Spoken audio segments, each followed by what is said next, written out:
Mahigit 6 na milyong halaga ng cocaine ang turnover ng isang mangingisda sa mga otoridad sa Puerto Princesa City, Palawan. Ang buong detalye ay hatid ni Patrolwoman Desiree Padilla.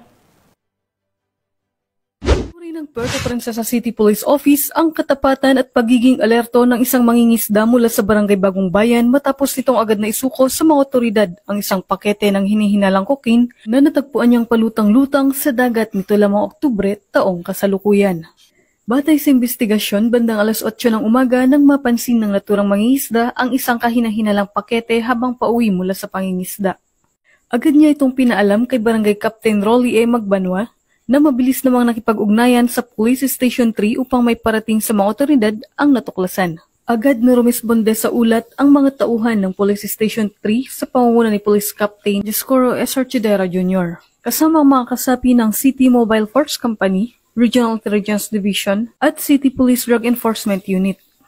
Dakong alas 3:50 ng hapon ay formal na sinuko ni Kapitan Magbanwa sa mga rumespondeng pulis ang isang pakete na balot ng itim na plastik at may label na 3D Bugatti.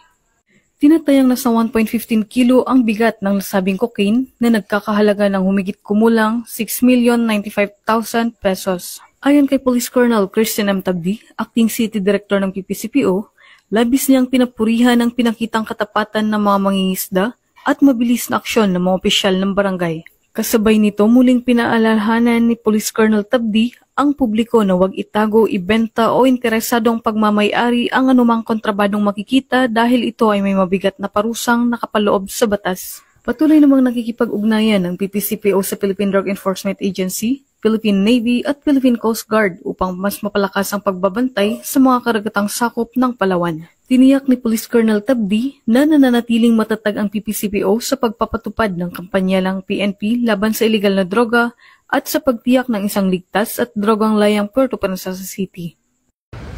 Mula dito sa Home of the Police Eco Warriors, Calapan City, Oriental, Mindoro, ako ang inyong PNN correspondent, Patrolwoman Desiree Padilla, alagad ng batas, tagataguyod ng balitang pulis.